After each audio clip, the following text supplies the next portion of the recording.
You know, Siri's actually a traditional. And they actually have a bunch of different voices. Now, yeah.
Good morning. I'd like to thank you all for your patience. As you know, this is not our normal location, so thank you all for being patient this morning. I would like to call the Monday, May 1st Board of Zoning Adjustments meeting to order. Begin with roll call. Mayor Agnes. Jose Alvarez is absent. Yes. Gonzalez is absent. Matt Russo. Present. At this time, would the board make a motion to adopt the minutes from the April 3rd meeting?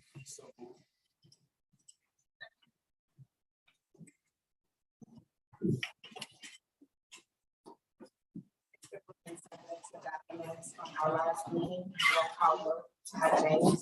Yeah. Tamara Higgins. Yay. Ramiro Diaz. Yeah. Matthew Russo. Yeah. And Candace Forrest, yay. 5 days, no nays, the motion passes. As a reminder to applicants, action that the board takes today will be released in form of condition notice by May 11th and sent via email and mail to the applicant, as well as posted in the one-stop app for other interested parties. Request the board vote to approve must show compliance with any notice proposals before the case is finalized and granted final approval.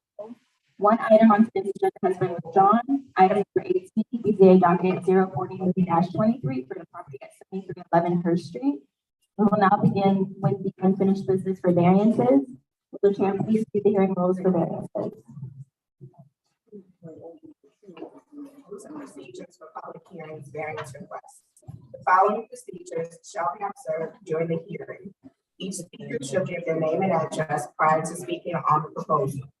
The applicant or representative will speak first. The presentation shall be limited to a maximum of 3 minutes for each applicant or representative speaker, but in no event shall the cumulative presentation total by applicants or their representatives 10 minutes. Proponents or persons in favor of the proposal will speak next and be allowed 2 minutes per speaker. Opponents or persons in opposition of the proposal will speak next and be allowed 2 minutes per speaker. The applicant or representative will be allowed a rebuttal. The rebuttal shall be limited to a cumulative maximum of 3 minutes. For an exceptional case, the time limitation may be extended by the presiding officer with the approval of the board. As the board deems necessary, the case may be acted upon at this meeting or deferred for additional information or review. If the case is deferred, it will be acted on at a subsequent meeting as provided by law. All proper parliamentary procedures shall be followed, including recognition of speakers, relevance of argument, and absolute prohibition of applause or demonstration. Standard of review. The Board of Zoning Adjustments shall not authorize a variance from requirements of the comprehensive zoning ordinance unless it finds, based upon the evidence presented to it, that each case has satisfied the nine criteria listed in Article 4, Section 4.6 of the comprehensive zoning ordinance. We'll now begin with item one, docket 003-23, 1124 Louisiana Avenue. The first item is BZA 00323 for a property located at 1124 Louisiana Avenue. The request is for a variance from provisions of Article 21, Section 21.6 and 1A of the Comprehensive Zoning Ordinance in accordance with Article 21, Section 21.6.1.8. The permitted class height in the area to historic urban family residential district is 7 feet. The applicant is seeking a variance to an excessive height of 9 feet 7.5 inches. The deferral granted at the April meeting. The applicant is unable to comply with the NP requirements to validate time constraints. To allow the applicant out of the top of the neighborhood participation program NPP.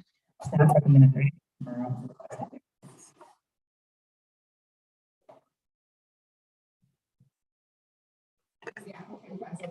Docket 03-23.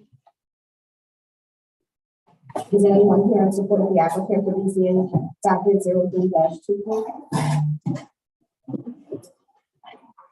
I think we're in the summer, but there's an NPP meeting. Well,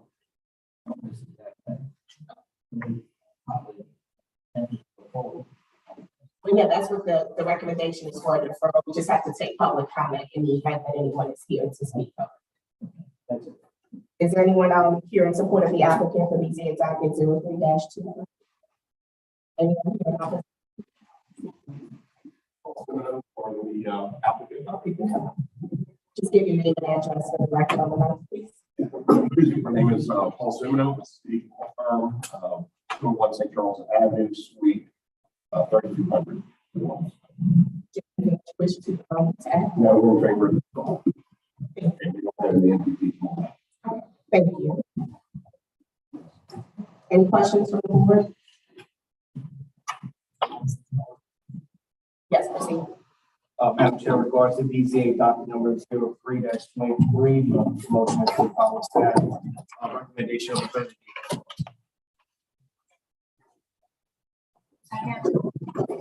It's been moved by Commissioner James, second by Commissioner Evans, to further back 30 days for request of staff.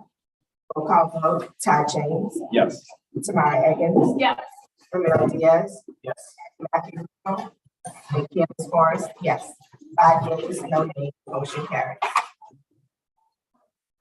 Docket 004-23, 7808 Pearl Street.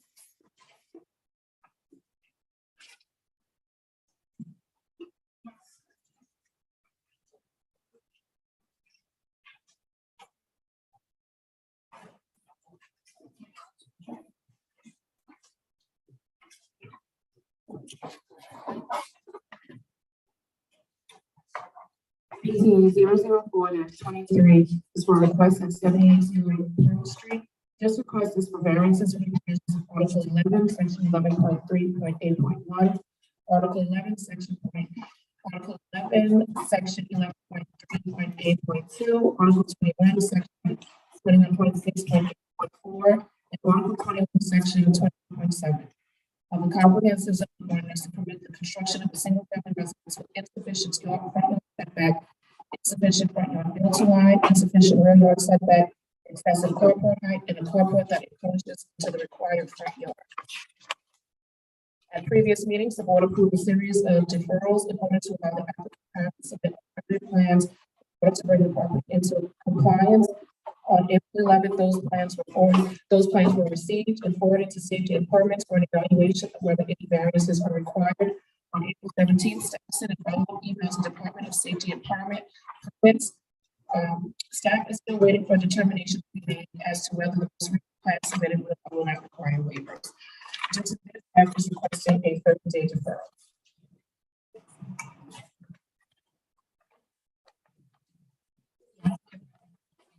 Is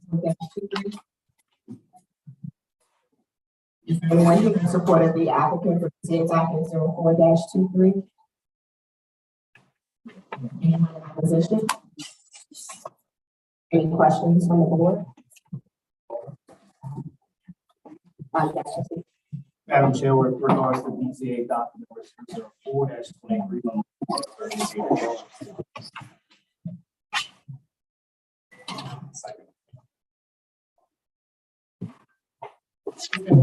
Commissioner James, second by Commissioner Rufo.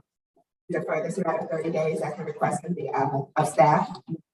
Roll call vote, Todd James, Yes. Tamara Evans. Mary Diaz, Matthew Rufo. Yes. 5 yeas, no nays, motion carries. Next item, item 3, docket 017-23, 15 Jerome Street. This item is BZA docket 01723 for a property located at Orange Street in the H2 district. This request is for a variance from the provisions of Article 12, Section 12. Of the BZA two residents to a single family residence resulting in insufficient rear yard setback. The applicant is proposing 5.75 feet and is requesting a waiver of 5.25 feet. Based on the analysis, staff finds that the requested variance of Article 12, Section 12.3.8 and 12.2 rear yard setback fails to meet 1, 6, and 7 of the standards for variances. Therefore, the staff recommends denial of BZA 01723. However, staff received a communication from the property owner stating a change in the agent and requesting a deferral of 2023 BZA.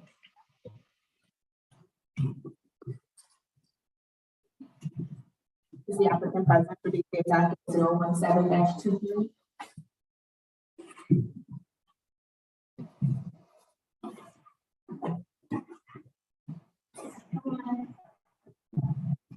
Good morning. Yeah, this is, I could take it over a that's okay. You could just put your name and address on the record. Okay, there's so many times, still be messing up. Priscilla Galvez on behalf of Zay Smith Consulting and Design, 530 South Thomas C. Francis Parkway. And we'll proceed with this. Thank you. Anyone else here in support of the applicant for BZA docket 017-23? Anyone here in opposition? Any questions from the board? Just a quick question to the applicant's representative, just recognizing the request for a 30-day deferral, and just wanted to make sure in terms of the deadlines for the next meeting, just making sure that the 30 days will be sufficient to meet the reporting deadline. The next deadline for supplemental info will be the on the top of the next meeting. I think it's May 24. Yeah, no, we'll be fine. Okay, so I appreciate it. Thank you. Thank you. Any other questions? Madam Chair, with regards to BZA docket number 017-23, my motion's for 30-day deferral at the request of the applicant. Second. With regard to BZA docket 017-23, it's been moved by Commissioner James, second by Commissioner Evans to defer the matter 30 days at the request of the applicant. Roll call vote, Todd James, Yes. Evans, Yes. Ramirez, Yes. Matthew Rufo, Yes. and Candace Ford, yes. 5 yeas, no nays, the motion carries. Next item, item 4, docket 026-23, 8133 through 37 Green Street. The next item is BZA 02623 for property located at 8133, 8137 Green Street. This request is for the variance from Article 11, Section 11.3A, Table 11.2, Article 11, Section 11.3B3A, Article 22, Section 22A, 1B2, Article 22, Section 22, 11B1, Article 22, Section 11B1, Article 22, Section 11B2, and Article 22, Section 11B3. The comprehensive zoning ordinance to permit up to 10% excessive surface area in the front yard, insufficient permeable open space, more than 1 curb cut, a parking lot located between front facade and front line, which is setback from front lot lines. Due to a gravel conflict, the applicant has requested a 30-day deferral to the June meeting. Staff therefore recommends the deferral of this request. The applicant present for BZA docket 026-23. Is there anyone here in support of the applicant for BZA docket 026-23? Anyone in opposition? Any questions from the board? Motion's in order.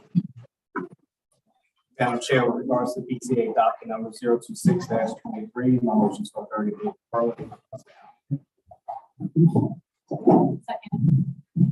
Thank you. With regards to BZA docket 026-23, it's been moved by Commissioner James, second by Commissioner Evans to defer the matter 30 days at the request of the applicant. Roll call vote. Todd James. Yeah. Maya Evans. Yes. Romero Diaz. Yes. Matthew Russo. Yes. Candace Forrest. Yes. 5 yeas, no nays, the motion passes. We will now begin with new business for variances. Item 5, docket number 30-23. Request variance in provision of Article 13, Section 13.3.8.1 of the Comprehensive Zoning Ordinance to permit the construction of a two-family residence with insufficient front yard setback, insufficient interior side yard setback, and insufficient rear yard setback. So the request is for the family residence in a very directly shaded block, which creates a hardship for the applicant. In addition, there are several other undeveloped parcels in the area. So this is an overall improvement in the neighborhood. And the request does meet each of the 9 criteria for variances. Therefore, staff recommends approval of the request subject to forward provisos. The applicant present for BZA docket 030-23. You can come up. You can give the name and address for the record. My name is David Hanson, and this is 4,000 David Street, 71712. Is there anything else that you wish to add? Just like to say that, when we build this project, this development underway, there will be an improvement for them. Thank you. Is there anyone else here in support of the applicant for BZA docket 030-23? Anyone here in opposition? Any questions from the board? Is there a motion? Motion's in order. Yes. Madam Chair, with regards to BZA docket number 030-23, a motion is to accept the staff's recommendation for the requested waivers of Article 13, Section 13.3.8.1 to 13.2 for front yard setback. Article 13, Section 13.381, Table 13-2 for interior side yard setback and rear yard setback. Accepted that the 9 criteria have been met, move for approval with the foregoing provisos. With regard to BZA docket 030-23, it's been moved by Commissioner James, second by Commissioner Eggins to grant the requested waivers, finding that the 9 criteria have been met and subject to forward proviso.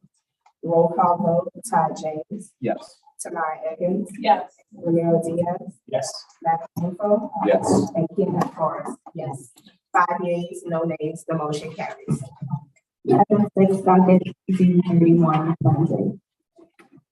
3122 is requesting variances from the provisions of Article 2, Article 22, Sections 22.8.1 III and 22.11D1 of the Comprehensive Zoning Ordinance to permit the construction of a single-family residence with a parking space in the corner side yard. The site address is 5255 Pratt Street. The subject property is located in the Mirabel Gardens area of the Fillmore area and features frontage along Pratt Street at the Fillmore Avenue driveway. Due to the engineering required for the Fillmore Avenue to span the Avenue Canal, the roadbed is much higher above grade than the portion of its right-of-way that abuts subject property. Thus, there's no direct access to the property anywhere along its Fillmore Avenue. So although it's technically a corner lot, it cannot function as a corner lot. This lack of a corner side access is unusual, but ordinarily not have any effect on the applicant's ability to develop the lot with compliant off-street parking. Because a driveway and parking area could be located in the interior side yard and accessed from Pratt Street. However, there's a mature live oak tree on Pratt Street that blocks access to the subject property's interior side yard. The Department of Parks and Parkways requires that the tree be protected during construction, so removing it is not an option.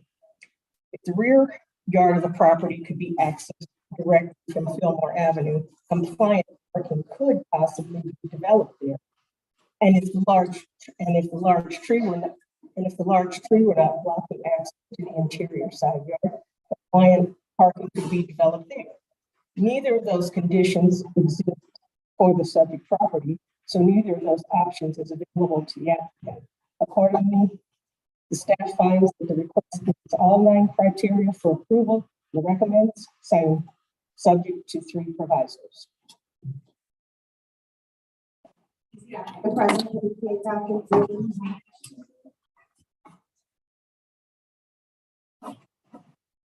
2504, could you wait, John?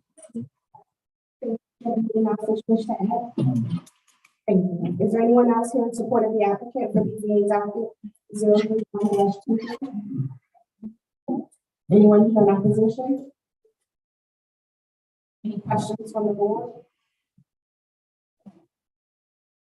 Motion? Yeah, Madam Chair, motions go. Yeah. With regards to BZA docket number 031-23, my motion is to accept the staff's recommendation for the requested waivers of Article 22, Section 22.8, .1B3 for permitted vehicle parking. Article 22, Section 22.1 for parking pad design. Therefore, for approval, understanding that the 9 criteria have been met in acknowledgement of the 3 noted proviso.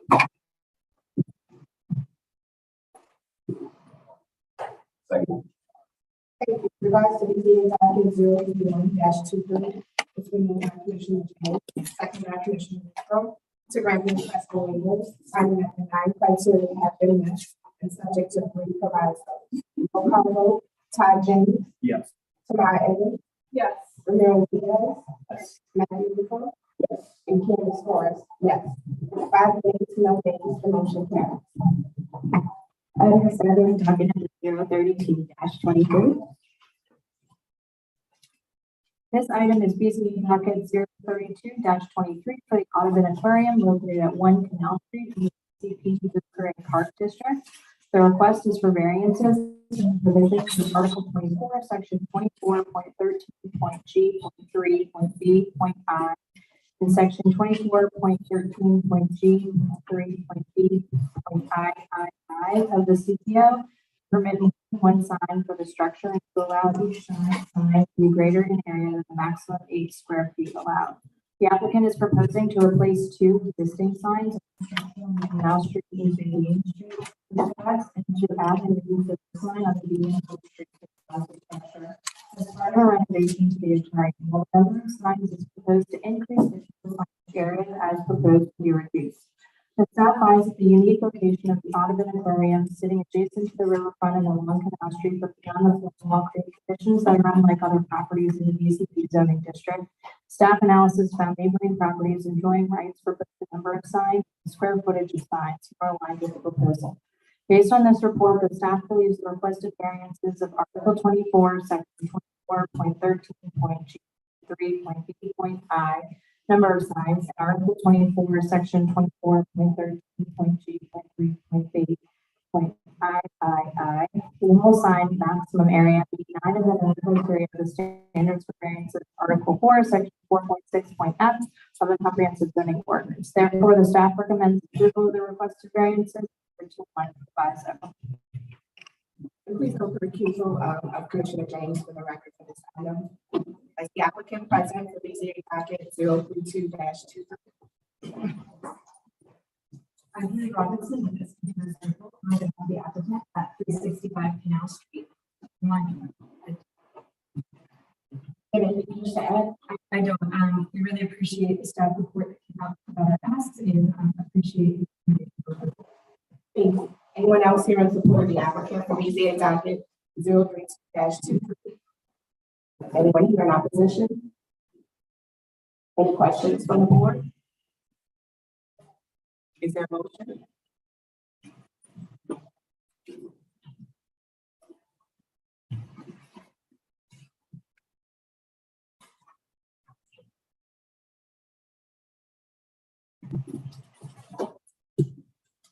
Is it in order? Yes.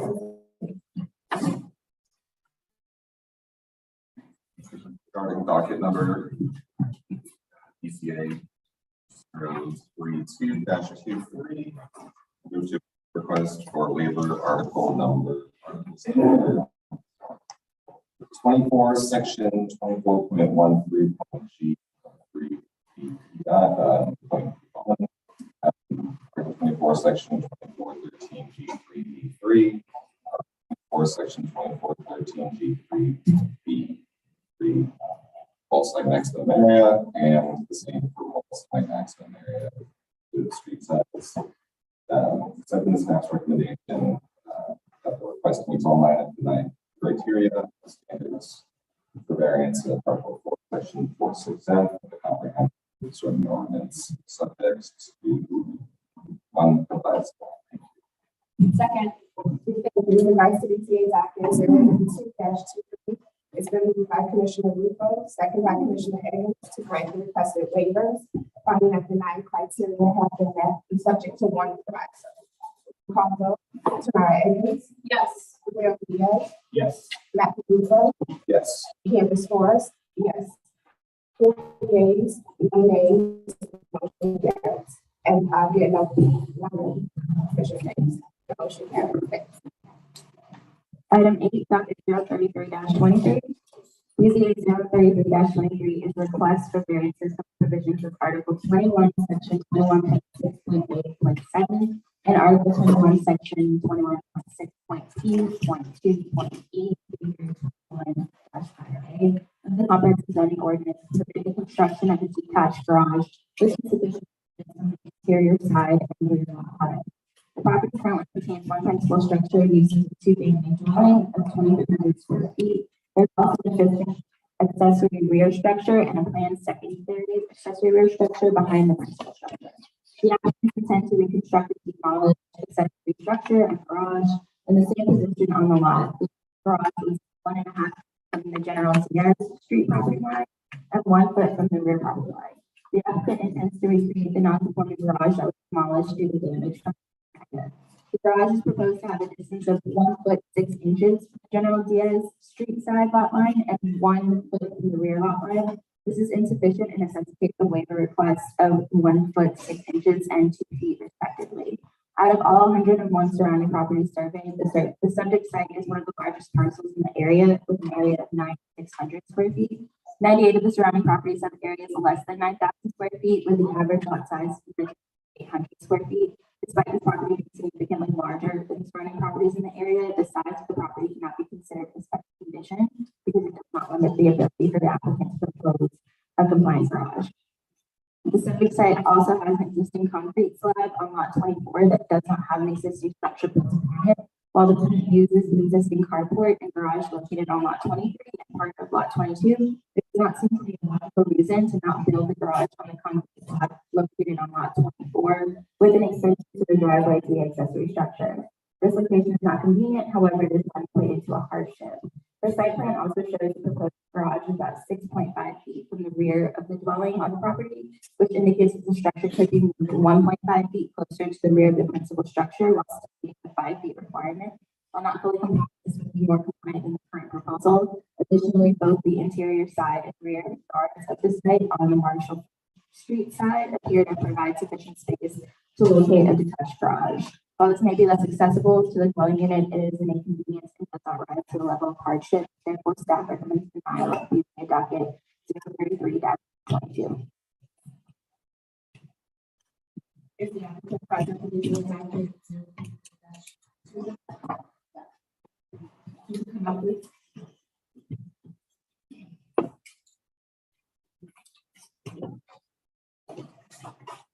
You can give your name and address for the record. My name is Omar.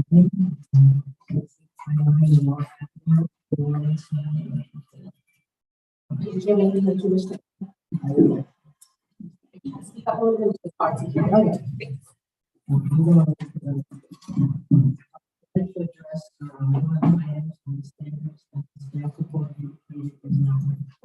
Yes, this is a large property, however, the difference is two separate entities, with separate entrances, separate driveways.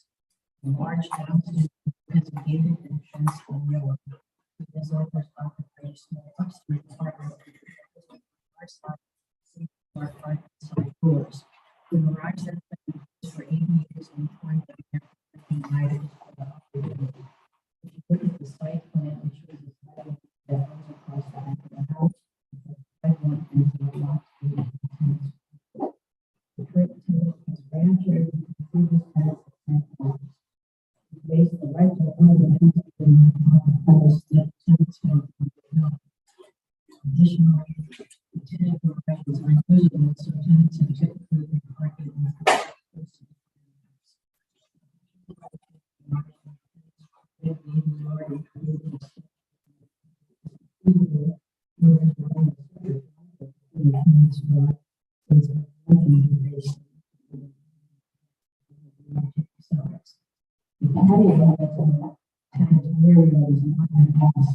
it's a broken I can figure out options.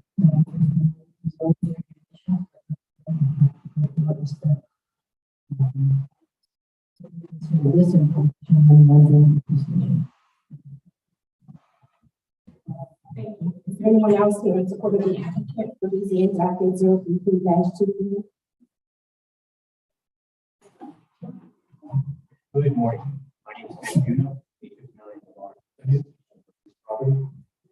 regarding standard item 6 of the staff report. Due to the particular original design of the property, there is a ground drainage near the garage. This drain helps to remove water from the rear yard of the house. At best, the house is 6'2" from the proposed garage, rather than the 6'5" as indicated in the report. Moving the garage forward from its current location is damage to drainage, compromised property, still does not meet the 5-foot requirement structure or completely satisfy the rear setback. Picture has been included in the application. Staff also reported mentions slab on lot 24 as a possible location. This is the tenant's yard. This crack patio from the original construction in the 1940s. Not 5 feet from the tenant's yard. It's not a structure. It still not have the rear setback. Additionally, putting a new driveway would negatively alter the permeable area of the property. This is a duplex. It has always had 2 separate entrances, 2 yards, and 2 separate garages. The overall size of the property should not be considered for location. It is not an option for the second garage. Hurricane Ida left us little choice but to demolish the garage for the safety of ours and our neighbors. The variance is consistent with improving the look and safety of the area and will not negatively alter the character of the neighborhood. For over 8 years, the garage has stood at the exact spot where we are proposing to put a new garage. Same footprint, same location, same roof line. Approving this variance without this part of the duplex, the same right that it is allowed to others in the area. In the staff report, based on its own analysis, over 70% of the home with accessory buildings in this immediate area are not compliant with setbacks, and concluded that it is more common than not that the surrounding properties have non-compliant structures. Same consideration should apply here. Thank you. And if you have any questions, Anyone else here in support of the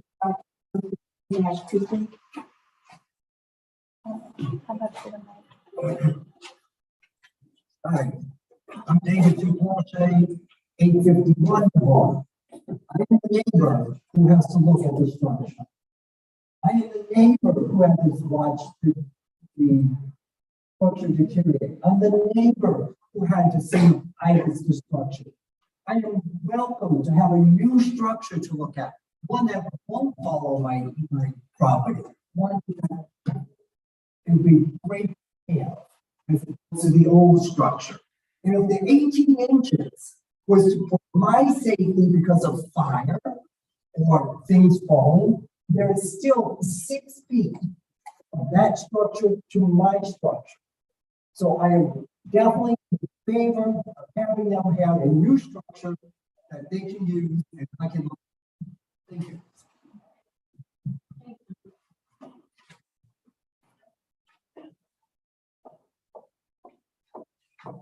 Good morning. Representative Marshall. I am here to please request that you allow the variance. Our home has been in our family since it was originally built. I have lived there 33 years. I appreciate that they're getting a new structure, which will be, I can say, much better to look at. And we don't have a structure in our backyard that will be affected by this new structure. And like they said, for 8 years, we have had a garage and a driveway. So we do welcome. Thank you. Thank you. Anyone else here in support of the applicant for using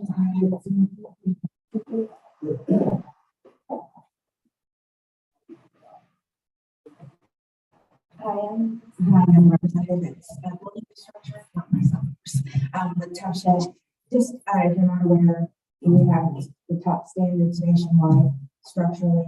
If you look at all the plans that we submitted, as far as wind rating, any kind of permitting issues, township is already licensed, the building itself, all the materials have a 60-year lifetime on it. The building that we're building, we actually guaranteed for 10 years.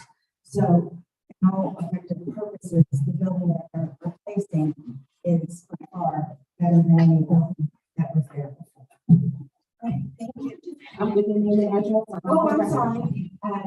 Deidre Murphy, the township 4710 Jefferson Highway. Thanks. Anyone else here in support of the applicant for this docket 036-2? Anyone here in opposition? Any questions from the board?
I did have a question. I'm not sure who may be the best person in terms of the desirability of the applicant had mentioned a couple of times that the existing area that staff had suggested as a location. I want to say that it's And just trying to understand, I know in the comments, you indicated that the current condition of that space is not conducive for a parking pad or a parking location or garage location. Okay, so I'm just trying to understand if it's something that could be here to bring it, into a condition that is workable as a location. I understand maybe at the current conditions it may not be, but is it something that can be brought into a better condition? Well, that question is obviously you can make something that exists that would the structural needs of that pad it's not an option because it's the tenant's property. It's their side, it's their yard. It was never have two garages on the same property. The garage we're asking to replace has always been on that lower side, which is a narrower side, built along that property line. 1.6 off the property line, and it has been located where it is for the 80 years. There is no other access to that garage from any other part of the property because of the division of lots.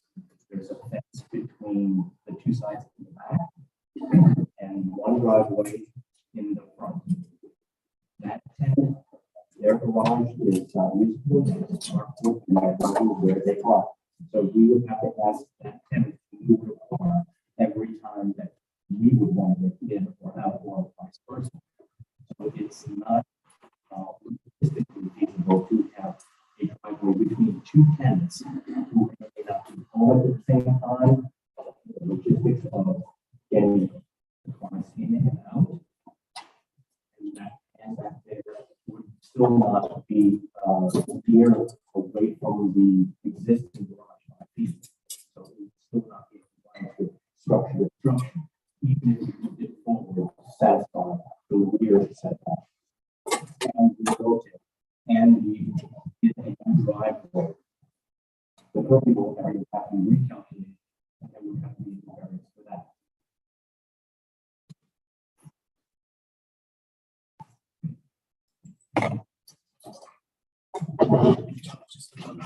So I think there's a lot of reference to the tenant. Clarification, the other unit, is it a rental or is this? Okay, so describing it as the property, theoretically is still within one parcel. So it's the property owner's property, how they configure that site in order to fit this layout is to the owner of the property. Unless there's some type of spelled out provision that prohibits you from it is in all of the rental agreements that we provide because it is the yard for the tenant. That yard includes driveway and the garage. But I think that, but the concern is that that tenant lease doesn't supersede zoning. No, it doesn't supersede zoning. I understand that. Where we're asking for is to have a new garage where an old just replacing new or old. It's exactly the same, it's exactly the same, exactly the same location. No difference. It's just what you're asking is if we could have left an old garage there, that would have been a better option than building a new. Okay, so maybe this is probably a better way for me to phrase it. In terms of the justification of what you guys are looking for, it should be less about the tenant usage of the site. Because that, again, it doesn't help you get past what the 9 criteria are. If we're going solely with how it, well, I'll go too far down that rabbit hole. Question is that, since this is tied to storm-related damages, were there not any provisions in place that they may be able to apply for a different permit in order for them to replace the structure that was damaged? I believe there was a 1-year time period that they had to apply, and that time period has lapsed.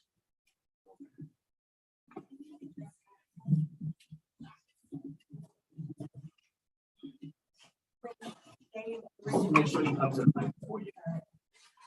So when they originally purchased the building and we applied for the permit, it was within a year. So, if you look at the original application,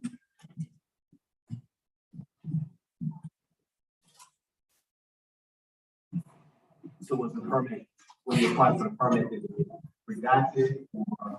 the way they required a variance at that point. And that's where we went and they went and got a survey. And to answer your other question about doing the garage on the other side, it's not just structurally what's there that would have to be taken down. They have to pour a whole new concrete pad. So I'm just need to get to the punch on that one. Anything related to an additional structure, that gets tied into financial hardship, and that's one of the criteria we can't review on. Okay, So just. okay, it's a fine. so, okay. However, what you were saying was fine for the purpose. It was within the year, but because it required variance, that's what's within that. Never mind. Okay, well, I can. Just from the, so, I'm agreeing with you in terms of if the date in which you applied for it was within 1 year of the event, that's a different